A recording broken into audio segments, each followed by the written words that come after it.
Allez, salut tout le monde et bienvenue dans une toute nouvelle vidéo sur la chaîne des rebuts du catch. Je suis Cody McLeod et aujourd'hui je vous retrouve pour un nouveau format un peu, voilà, un peu de top, mais c'est surtout un moyen de vous parler des matchs qui m'ont marqué ou que je pense que je dois conseiller à voir. Donc c'est toujours dans la même logique de la chaîne, vous vous en doutez si vous suivez la chaîne depuis quelques temps.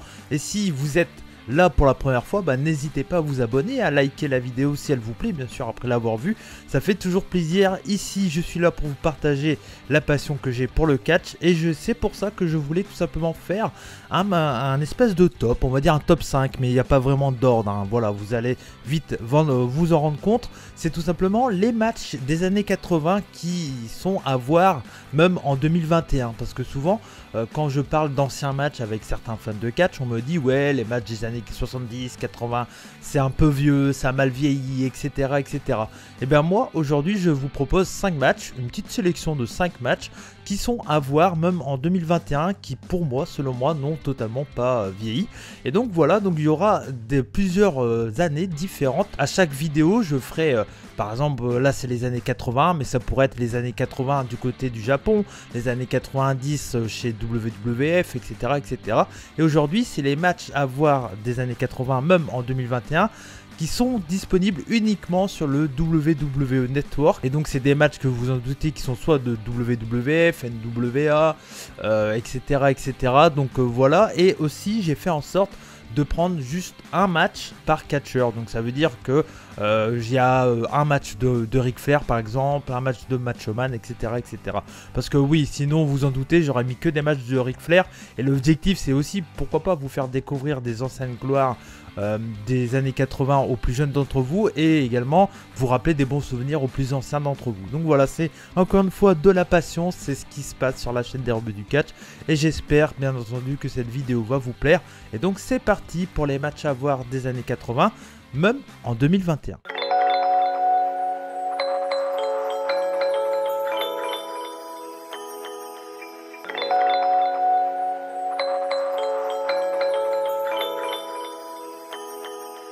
Et pour bien commencer cette vidéo, je me suis dit, allez, on va tout de suite surprendre mon auditoire, comme j'aime le dire, tout simplement. Non, je le dis rarement, mais bon, je sais pas, j'avais envie de le dire là, tout simplement. Et donc, je voulais vous surprendre un peu parce que, est-ce que vous y étiez au courant? Peut-être que certains, je le pense, bien entendu, sont au courant. Mais est-ce que vous y étiez au courant qu'avant les années 90, quand il y a le titre Women's est revenu dans les années 90 du côté de chez WWF, il y avait avant un titre Women de chez WWF dans les années 80, et il y avait même un titre Tag Team Women's du côté de chez WWF. Et donc c'est ce match que je vais vous parler. C'était un match qui a eu lieu lors du Royal Rumble 88, le tout premier Royal Rumble, et c'était un match pour les titres WWF World Women's Tag Team Champion, et c'était donc un best 2 out 3 fall, donc un match qui était au meilleur des 3 tombées. Donc voilà, donc c'était aux 2 tombées gagnants tout simplement. Et c'était les championnes The Glamour Girl, Judy Martins et Leilani Kai, qui était accompagné de Jimmy Hart. Il était partout lui déjà à cette époque. Et elle faisait face aux japonaises The Jumping Bomb Angels, Itsuki Yamazaki et Norio Tateno. Et oui, il y avait des catcheuses japonaises. C'est pas Asuka qui a inventé ça, hein, du côté de WWE. Dans les années 80, il y avait 2 catcheuses japonaises et clairement, elles en valaient la peine. Et donc on se retrouve le 24 janvier 1988 au Royal Rumble. Ce match est en avance sur son temps, clairement. Il est rythmé, intense, les deux équipes catchent parfaitement bien. Et le public est en folie. Oui, oui, un public en folie dans les années 80 sur du catch féminin, ouais, je vous mens pas. Comme je vous l'ai dit un peu plus tôt, le match est en 2 out 3 fall.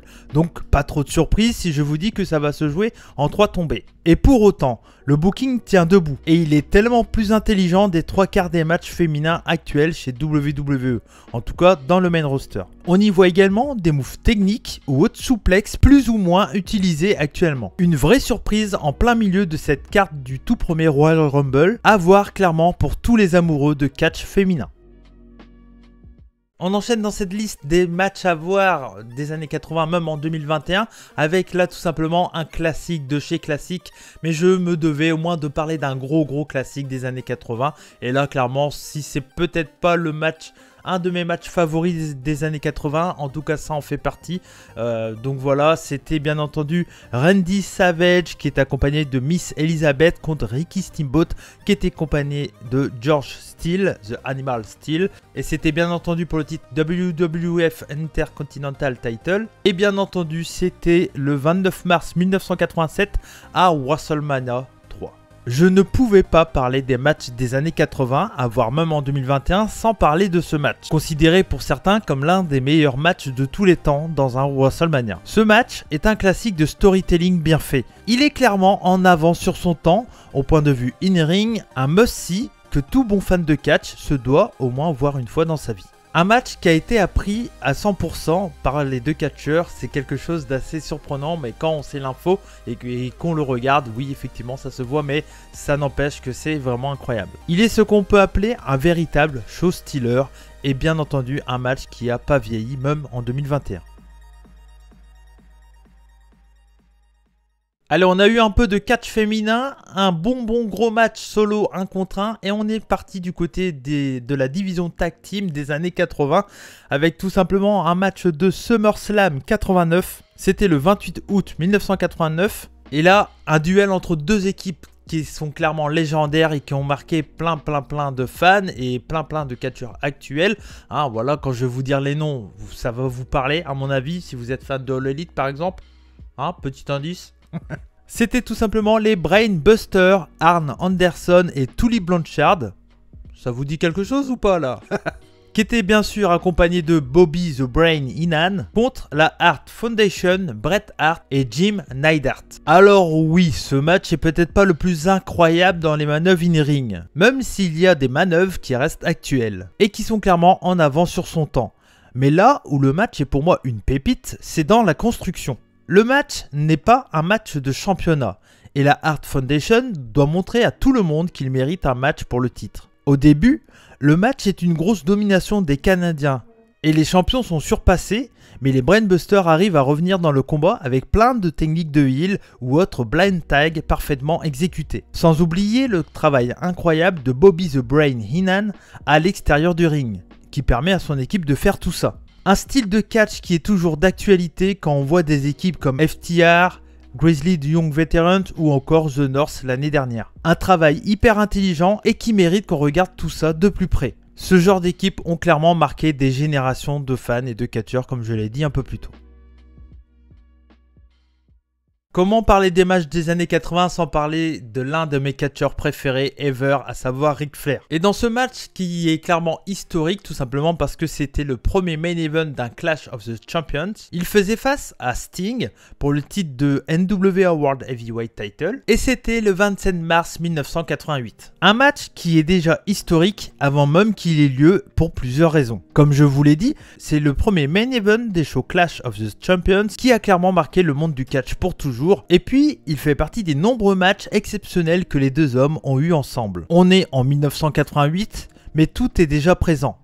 Du gros storytelling, une construction de match qui monte en puissance et un final explosif. Ric Flair est totalement fantastique. Sa façon de mettre over son adversaire, son selling, bref, tout est parfait. Et Sting est tout aussi incroyable et clairement un excellent babyface. Et bien sûr, la foule est à fond derrière lui. C'est un match qui est très long, mais qui je pense doit être vu au moins une fois dans sa vie. Et sans aucun doute, vous en doutez, dans ce format, on reparlera des deux hommes un jour ou l'autre. Car Sting ou Ric Flair ont marqué le catch pour toujours. Et les deux étaient en avance sur leur temps, clairement. Au point même que ce match est jouable dans le mode Hall of Fame Showcase de WWE 2K17. Et dernière petite information bonus, le match est commenté par deux commentateurs que vous connaissez bien si vous suivez AEW, Jim Ross et Tony Schiavone. Et c'est marrant de se dire que plus de 30 ans sont passés et malgré ça, les deux hommes commentent à nouveau ensemble.